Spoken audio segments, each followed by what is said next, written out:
What's going on, everybody? This is Harsh coming at you with another how-to video, and today we're going to go through no fluff, no BS, quick start guide so you can get in, get out of the raids, and know exactly what to do. When you get in your hideout, it's not going to be as bright as this. It's going to be pretty dark because you have to turn the generator on. They give you a free thing of gas. It'll be right here. You simply just take off the cap like this, throw it behind you, take the gas can, take the cap off, pour it in there, and just wait for it to fill up. And then you press this little button and it looks now like what yours looks like. This way you can see what's going on and it just makes everything easier. First things first, we got to set up our settings. Controller, hit settings, and we're going to want to calibrate height. The reason why we want to do this is because we want to calibrate our seat no matter what, even if we're standing, because that allows you to press the left thumbstick to crouch, so you don't have to physically bend over and pick things up, which is a huge time saver and energy saver. Setting number 2 is going to calibrate your screen so that you can fix this ugly line out of your view, and you can put it correctly. There's a couple of defaults down here. For example, this one doesn't fit my screen. I can see the lines. It doesn't look great. So what you can do is click the one that fits yours if you have it, and if you want to manually do it, you can adjust everything here. Another notable mention is the compass vertical position. So for me, I like to have the compass on at all times because I can see where my extracts are and I don't have to look down at my watch, and then while I'm looking at my watch, somebody kills me. So I like to have that on, but I put it all the way at the top. Whoops, wrong one. All the way at the top. So all I have to do is just look at the top of my peripheral vision. Probably can't see it in the recording, but it's up there and I can see where my extracts are. If you have a physical gun stock, obviously you're going to want to enable that, but virtual gun stock is if you don't have one, you can also enable it. I don't like to have it on because I can manipulate the gun really freely, whereas the virtual gun stock kind of limits that, so it's more like realistic. This is all the farther I can move it, versus me being able to do this, where I can navigate the front of the gun very freely. And for somebody who's pretty good at PvP, I find this extremely useful because if I'm going around the corners, I can quickly turn the gun whichever direction I need to eliminate the threat. Down here, the object handling, you're going to go ahead and turn the arms only. I don't like the full body because it just kind of distorts your vision and blocks a lot of stuff, so arms only is pretty good. Pick your dominant hand, leave hand movement the same, hold the grip enabled. And then for me, I like to have smooth turning like this instead of snap turning. I don't like snap turning. And this is the setting I have at 250. It's pretty fast. It's fast enough for what I need. But head-based movement, I like to turn that on because wherever I look, if I just hold straight on the thing, that's where I go. So I'm always moving around my head to find the threat, right? So I can use that to assist as I turn in real life. I can turn very quickly versus using your hand to determine which way to go, which I don't like. So that's completely personal preference. I like to have the grip threshold all the way at the top because that means just a little bit of grip will allow me to pick up the gun. Same thing with releasing. And then with hand pitch, offset, rotation, what that does is that changes how the hands are naturally angled. So that way, if you go to pull the gun up, you don't have to twist your hand up or down. It's whatever's most comfortable for you. So let's try that out. See, right now I'm holding it straight, but because the rotation is all the way up, this is where the natural, when I bring it up. So what we want to do is adjust this until it's down to where we need it, to what's comfortable for us. So that's too low. So that's about where I want it, maybe slightly too low. That's perfect.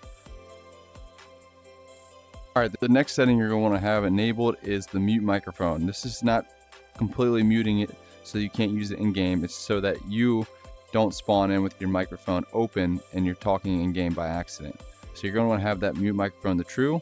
And to change that in game, all you have to do is hold your hand up to your face and press A, and it'll turn the green on your watch, which says now you're talking in game. Same thing to turn it off. Real quickly, while we're talking about your watch, there's a couple things that you need to notice. Big red line is your health, green is food, blue is water, yellow is energy, and your weight does play a factor. As you get up into the weight system, you move slower and you get exhausted quicker, and when you're exhausted you can't run. To fill up your food bar, simply find a piece of food, hit the grip button, open it up, and eat it. Anything that's not fruit will automatically reduce your thirst, so you'll have to rehydrate quicker, but it will fill up your hunger, and water just fills up your water. Now there are a couple of special items such as the energy drink and the one-shot energy chews, which help refill your stamina bar, so that way you can do it on the fly. These are very important mid to late wipe, so you can have that higher tier gear and not run out of energy. When you spawn in, this will be your main screen in the center of the bunker. This will tell you where you can pick your maps. The difference between the maps is Silo is a very tiny map where it's a lot of PvP very quickly. It's 6 players max. There's a lot of great loot. It's a great starting map. I highly recommend it. Island of Tabor is really big. There's a lot more loot, a lot more people. There's potential for airdrops, a lot more stuff going on. So keep that in mind. Modka's the mix of the two. And for right now, it's not one of my favorite. The best loot doesn't have the best PvP in my opinion, so that's still a work in progress. Up at the top right is your player level. This is important for leveling up your hideout. Attacks, you can add your friends. Tabor is a lot more fun with other players, and you can survive more often. And missions, where you can select your missions to level up your traders to unlock more stuff to buy. The 3 most important traders are Spectre, Minty, and Jiri, and I have a how-to guide on how to do it, how to level that up exactly. I just created a video on how I did all of this in day 1, so how I got level 3 day 1 of wipe. That way you can dominate the battlefield. Now, one of the most common questions I get from my friends is, where do I buy ammos, weapons, and supplies? So you're going to market. Again, the 3 most common traders that you're going to use is Minty, Spectre, and Jiri, with the only exception of Merchant of Death. If you buy any of the add-on, you can find the add-on stuff right here, or the DLC, you can find the DLC content at the Merchant of the Death. Minty is going to be where you buy your armor pouches, and backpacks. Spectre is going to be where you find your gun and gun parts, accessories, and magazines. Magazines have the option to fill them up by default. Pull your scanner out of your pistol pouch, scan the item you want, hit checkout, and then you can favorite that item so you can buy it straight from your hideout. You don't have to always go back to the market. It's pretty cool.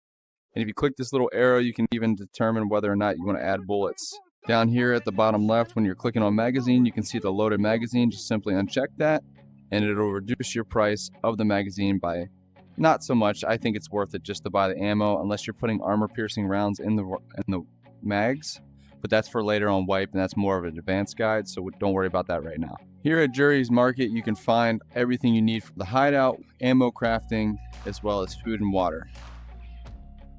Now, when you're at Spectre, you can go ahead and take the weapons off the rack, customize it however you want. So if you want to build your custom weapon, you can favorite it, and you have that saved in your system, so that way when you die or you get out of extract, you can go back to your little screen in the trade room, and you can rebuy the item exactly as it was. So if I wanted to build this custom weapon, I could. I'll just scan it just like this. It'll add all the pieces in there. And I can go ahead and add insurance, which means if I die with this weapon, it'll automatically come back to me if nobody picks it up in raid, and I can buy this all for $11,000. So this is $11,000 gun that you can take in the raid with you. It's good to note that this is also a great time to practice reloading with different types of weapons, racking the chamber so you know how that functions, and changing the fire rate by pressing A on the right controller. It's also important to note that there's different types of armor, all the way from your basic rig, so it's just an ammo pouch holder, to your really good armors like this one here, and your level 5 armor here. As you can see, it covers more, it's thicker, you can add more ammo pouches. So this one here, as well as the level 5, the level 4 and the level 5 can hold up to 6 pouches, whereas the other ones can only hold 3. And sometimes these are a little bit tricky, so those who don't know, this is our primary pouch, so any AR mags, anything like that, SMG mags, all that goes into the big ones. The small one is for secondaries for your pistols, and then utility pouches are for your grenades, so you can have them hot equipped onto your rig and you're good to go. Now, one of the things you might run into is you're trying to take these things on and off your body. To do that, all you have to do is simply click the trigger button plus the hold button at the same time on your chest, and then pull away from you. And so that will pull your rig off, and from there you can customize and edit the placement of the pouches however you would like. Now, this is the optimal placement to put 3 on there total. Sometimes you'll get a situation where it comes like this, and you try to add that third one and it just doesn't really work out. So what you have to do is you simply move this until it starts to click, and then you move it closer slowly and back it off. That'll give you enough room to add this third one. You just simply move it close to the item and it'll automatically attach, sometimes just like that. To put it back on, you simply put it on your body and let go, and it'll put it on. So to take your backpack off, instead of pressing the trigger button and grip, what you're going to do is just press the grip button and pull away from you. And if you press the trigger button while you're holding it, you can see how big the backpack is, so you know where items are going to fit and how they'll fit in there. Press the trigger again to re-show the inside, and you can place items in and out until it's see-through like this. If it's red, that means it's not going to fit, but if you back it off and let go, it'll fit in there.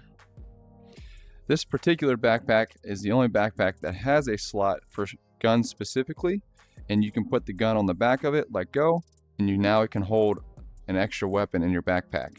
Again, this is the only backpack at this time that does this. All the other ones won't do that. So like this one for example, you can't put the gun in the backpack. It's just way too big. To put attachments on and off, all you have to do is follow the instructions here. Grip plus trigger. Sometimes it doesn't get right away, so you got to get used to it. You just simply press that and pull away, just like that. Same thing with the lasers and the grips. And then you put it on there and you slide back and forth, and once you let go, it'll lock into place, and now you're good to go. If you're in a firefight and you go to shoot the gun and it just doesn't work, the mag is full, it's still not working, it's because you're on safeties. Most of these guns have safeties on them, so all you have to do is click A on the right controller, cycle through fire modes until you get to the one that's fully auto or semi-auto. And then when you hear that and the bolt locks back, that means it's empty. You just simply take the mag out. You can do a tactical reload if you want, or you can just take the mag out, put a new mag in. To do a tactical reload, all you have to do is click the trigger, grip, slide, put it in there, let go. And you can put your half mags. The reason why you would do that is in a firefight, if you shoot 15, you would have a fresh mag for the next person. You simply reload, put it in there. Now you're good to go. To slap the bolt back, you just grab the bolt with the trigger and slide it forward. Now this is gun dependent. Every gun's different, so you have to learn the guns, and you only do that through playing. So let's say you take damage in a firefight. You notice there's a little blood mark in the middle of the screen there. That means you're bleeding. And to heal yourself, all you have to do is grab this bandage with your grab button and then press trigger as you go around like this until it's gone. Once it's gone, there's a little cooldown. Once you see the blood mark go away, you can add a new stem, which is your heals. Put it in your arm. Once it's done, it'll automatically kick off and you're good to go.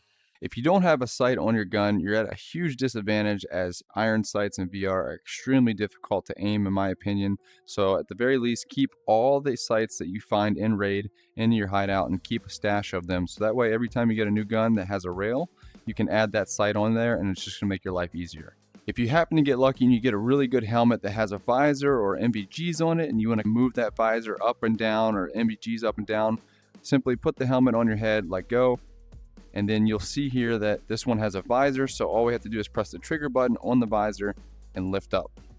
And now our view is a lot better. Obviously you won't be protected in the face, or if the NVGs are on, you won't be able to see in the dark, but you can slide that on and off by simply doing that.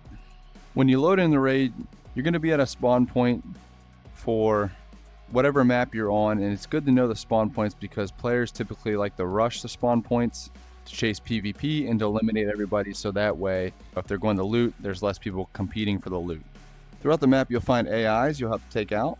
If you spawn in with nothing, AIs are really great because you can snap their necks by grabbing with the grab button on both hands and then twisting their head. This is a great way to get weapons off the get-go if you don't have access to weapon lockers and things like that.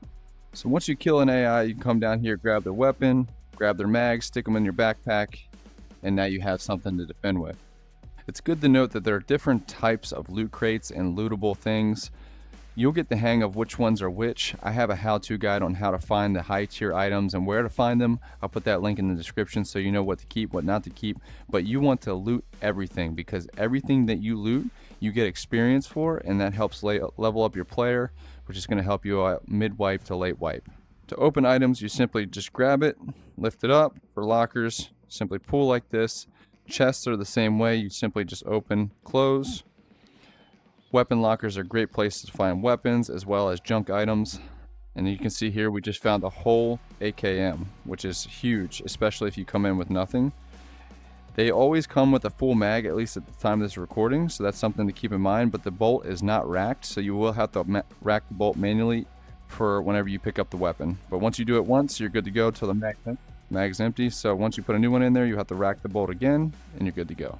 In game, you might come across doors like this that can be opened manually. If you're ever wondering if I can, go ahead and just grab it, and then spread your hands like so. But normally that makes a ton of noise, so you got to be careful with that. It's kind of risk reward. There's a scab up there shooting at us. There is a way you can open these very quickly with minimal noise. It takes a little bit to get used to, but as you drag your hand across it, you can see it kind of glitches. So if you go to where you grab it and then wait and delay that grab button or the animation and then press grab, you can kind of glitch it to where it opens quicker, just like that. So that makes a lot less noise versus. So this has been a quick how-to guide on how to get started very quickly and get in the raids, get in and out, and dominate the battlefield. If you want to check out any of my other how-to videos on how to do things specifically like leveling up traders, the best PvP methods, kind of my death from the grave analysis, you can check all those out on my channel. Be sure to subscribe, share, and if there's anything that I missed or anything you think I should add, just let me know. I can make a video about it. Thanks so much, and thanks for watching.